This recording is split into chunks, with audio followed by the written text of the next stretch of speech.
श्री गुरु ब्रह्म महिमालेख शरणम। श्री गुरु ब्रह्म महिमालेख शरणम। श्री गुरु ब्रह्म महिमालेख शरणम।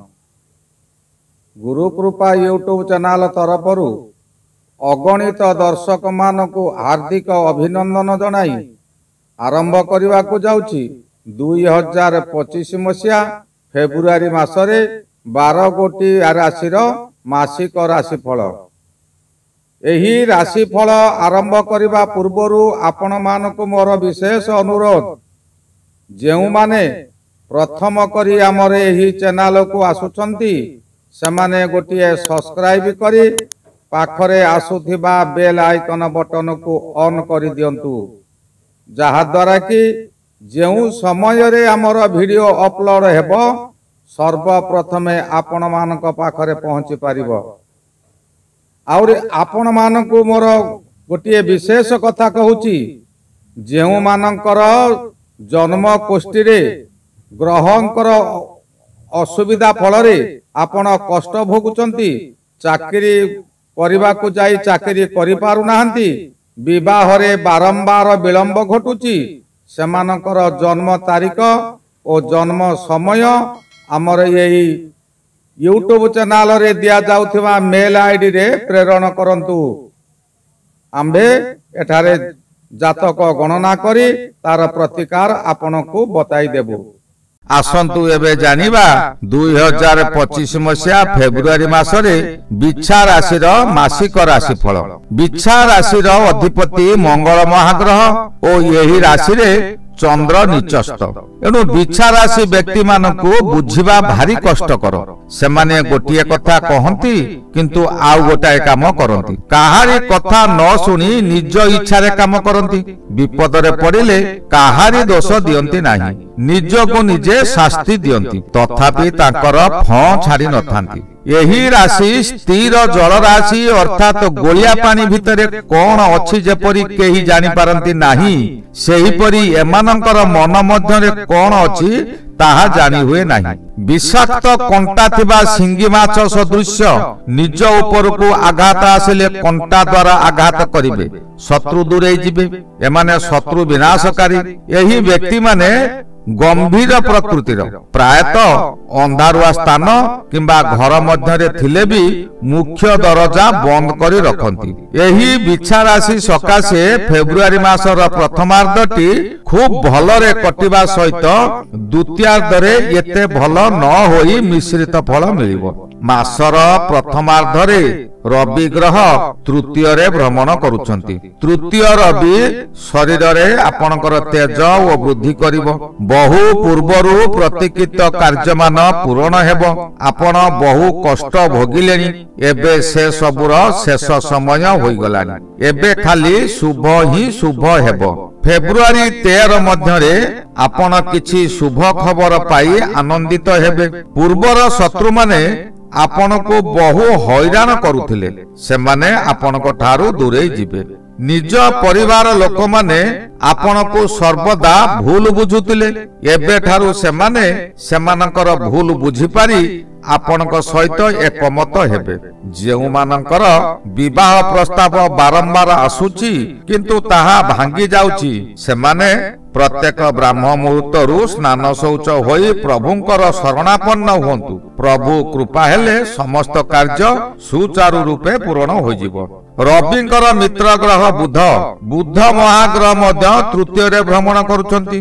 बुध तृतीय रे भ्रमण करुथिबा समय रे निजर शरीर रे शक्ति वृद्धि हुए और रविंकर बल मध्य नहीं, सर्वदा रविंकर बल मध्य से नियंती। निजर शक्ति और तेज बल रे समस्तंकर प्रिय पात्र होई जिवे। जिए देखिबे आपण को न हसी रहि पारिबे नाही। यही समय रे विद्या रे बुद्धि रे आपण प्रवीण हेबे। विद्यार्थी माने श्रेणी रे प्रथम हेबे। गुरुजी मानकु निजर सर्वदा छात्र मानक ऊपर रहिबो। गुरुजी मानकर नजर सर्वदा छात्र ऊपर रहिबो, जहा द्वारा छात्रटीर ଦିନକୁ ଦିନ ଜ୍ଞାନ ବୃଦ୍ଧି ହେବା ସଙ୍ଗେ ସଙ୍ଗେ ପରୀକ୍ଷାରେ ମଧ୍ୟ ଉତ୍ତମ ନମ୍ବର ରଖି ଉତ୍ତୀର୍ଣ୍ଣ ହେବେ। ଏହି ବୁଧ ଗ୍ରହ ବିଛା ରାଶିର ବାଧକ ଗ୍ରହ, ତଥାପି ବିଛା ରାଶି ପକ୍ଷେ ଶୁଭ ଫଳ ଦେବେ, କାରଣ ବୁଧାଦିତ୍ୟ ଯୋଗ ସୃଷ୍ଟି ହୋଇଛି। 12 ତାରିଖ ପରଠାରୁ ଶୁଭ ଫଳର ପରିମାଣ କମ ହୋଇଯିବ। ଶୁକ୍ର ଗ୍ରହ ଚତୁର୍ଥରେ ଗୋଚର ଭ୍ରମଣ କରୁଛନ୍ତି। ଯେଉଁ ସମୟରେ ଚତୁର୍ଥରେ ଶୁକ୍ର ଭ୍ରମଣ କରୁଥିବେ ସେ ସମୟରେ ଭାଗ୍ୟଲକ୍ଷ୍ମୀ ହାତ ମୁଠାରେ ଥାନ୍ତି। ଯେଉଁ କାର୍ଯ୍ୟ ଆପଣ ଭାବି ନଥିବେ, କେବେ ହେଲେ ମନରେ ଭାବି ନଥିବେ କିମ୍ବା ଆଶା ନଥିବ, କିମ୍ବା କୌଣସି କାର୍ଯ୍ୟ ବହୁ ଦିନରୁ ଚେଷ୍ଟା କରି କରି ସଫଳ ହେଉନଥିବେ, ସେହି କାର୍ଯ୍ୟ ଏତେ ସହଜରେ ହୋଇଯିବ ଯେ ଆପଣଙ୍କ ବିଶ୍ୱାସର ବାହାରେ। ଆପଣ ଯଦି ଚାକିରି ଆଶାୟୀ ଥିବେ ତେବେ ଅଚାନକ ଚାକିରି ମିଳିଯିବ। ଆପଣଙ୍କର ଯୋଗ୍ୟତା ଅନୁଯାୟୀ ମିଳି ନପାରେ, କିନ୍ତୁ ଚାକିରି ନିଶ୍ଚୟ ମିଳିବ। ଚତୁର୍ଥ ଶୁକ୍ର ଗୋଚର ସମୟରେ ଆପଣ ଯେଉଁ କାର୍ଯ୍ୟରେ ହାତ ଦେବେ ତାହା ଅକ୍ଲେଶରେ ପୂରଣ ହୋଇଯିବ। ଯୁବକ ଯୁବତୀ ମାନେ ପ୍ରେମରେ ସଫଳତା ପାଇବେ। ଉଭୟଙ୍କୁ ପ୍ରେମ ଡୋରିରେ ବାନ୍ଧି ରଖିବାର ସଫଳ ହେବେ। ଏହା କେବଳ ବିବାହିତଙ୍କ ପକ୍ଷେ ସମ୍ଭବ। ଅବିବାହିତ ମାନେ ସାବଧାନ। ପ୍ରେମ ଅର୍ଥ ଦୈହିକ ସୁଖ ନୁହେଁ।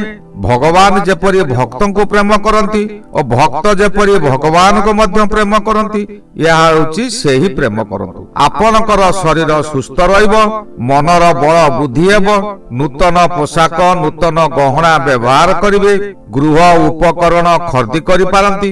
କୌଣସି ସଭା ସମିତିରେ ଆପଣ ଭାଷଣ ଦେଇ ପୁରସ୍କୃତ ହୋଇଯିବେ। ପୁରସ୍କାର ସ୍ୱରୂପ ମଧ୍ୟ କର୍ମ ମିଳି ଯାଇପାରେ। ଯାହା ବି ହେଉ, ଏହି ସମୟରେ ଖାଲି ଶୁଭ ହିଁ ଶୁଭ ଫଳ ମିଳିବ। ଛାତ୍ରଛାତ୍ରୀ ମାନେ ମନ ଦେଇ ପାଠ ପଢିବା ସମୟରେ କୌଣସି ପ୍ରକାର ବାଧାର ସମ୍ମୁଖୀନ ହେବେ। ଯେଉଁମାନେ ପିତା ମାତା ଗୁରୁଜନଙ୍କର ଉପଦେଶକୁ ଭଗବାନଙ୍କ ଉପଦେଶ ବୋଲି ମାନି ରହିଥିବେ, ସେମାନଙ୍କ ପକ୍ଷେ କୌଣସି ବାଧା ଆସିବ ନାହିଁ। ସେମାନଙ୍କର ଭବିଷ୍ୟତ ଉଜ୍ଜଳ ହେବ।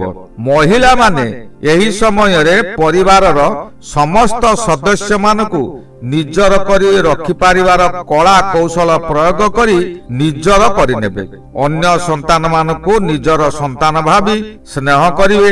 ପରିବାର ମଧ୍ୟରେ ଜଣେ ସୁଗୃହିଣୀ ମଧ୍ୟ ହୋଇପାରିବେ। ନୂତନ ଶୈଳୀ ନୂତନ ପ୍ରକାର ଖାଦ୍ୟ ତିଆରି କରି ନିଜେ ଭୋଜନ କରିବା ସହିତ ଅନ୍ୟମାନଙ୍କୁ ମଧ୍ୟ ଖୁଆଇ ଆପଣ ଆନନ୍ଦିତ ହେବେ। ଏହା ସହିତ କେତୁ ମହାଗ୍ରହ ମଧ୍ୟ ଏକାଦଶରେ ରହି ଆପଣଙ୍କୁ ଆଗକୁ ନେଇଯିବ। ଏକାଦଶରେ ଯେତେବେଳେ ଯେଉଁ ଗ୍ରହ ରୁହନ୍ତୁ ନା କାହିଁକି ତାହା ଶୁଭ ଫଳ ଦିଅନ୍ତି। ରାହୁ ଓ କେତୁ ଦୁଇ ଖଣ୍ଡ ଗ୍ରହ। ରାହୁ ମୁଣ୍ଡ ହୋଇଥିବା ସ୍ଥଳେ କେତୁ ହେଉଛି ବେକଠାରୁ ସମ୍ପୂର୍ଣ୍ଣ ଶରୀର। ଏଣୁ କେତୁ ଗ୍ରହର ସମ୍ପୂର୍ଣ୍ଣ ଶରୀର ଉପରେ ଅଧିକାର। ନିଜ ଦେହକୁ ସଜେଇ ହେବା ସହିତ ନିଜ ପେଟ କିପରି ପୂରିବ, ଭଲ ଭଲ ଖାଦ୍ୟ ଖାଇବ, ତାହା ହିଁ ମୁଖ୍ୟ ସେ କରିବ। ଏହି ସମୟରେ ହାତରେ ଥିବା ସଞ୍ଚିତ ଧନକୁ ସବୁ ଖର୍ଚ୍ଚ କରିଦେବ।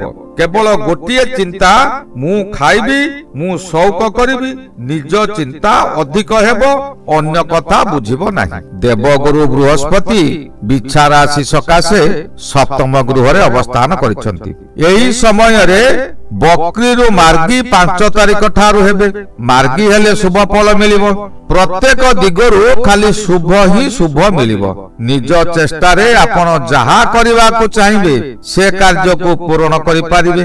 ଯେଉଁମାନଙ୍କର ସପ୍ତମ ବୃହସ୍ପତି ଥାଇ ମଧ୍ୟ ବିବାହ ହୋଇପାରୁନାହିଁ, ସେମାନେ ଏହି ମାର୍ଗୀ ବୃହସ୍ପତି ସମୟରେ ବିଳମ୍ବ ବିବାହର ପ୍ରତିକାର କଲେ ବିବାହ ହୋଇଯାଇପାରେ। ବିଛା ରାଶିର ପଞ୍ଚମ ଅଧିପତି ହେଲେ ବୃହସ୍ପତି। ଏଣୁ ବୃହସ୍ପତିଙ୍କର ପ୍ରତିକାର ସହିତ ବିଳମ୍ବ ସନ୍ତାନ ଯୋଗର ପ୍ରତିକାର କଲେ ସନ୍ତାନ ପ୍ରାପ୍ତି ହେବାର ଅଧିକ ସମ୍ଭାବନା ଅଛି।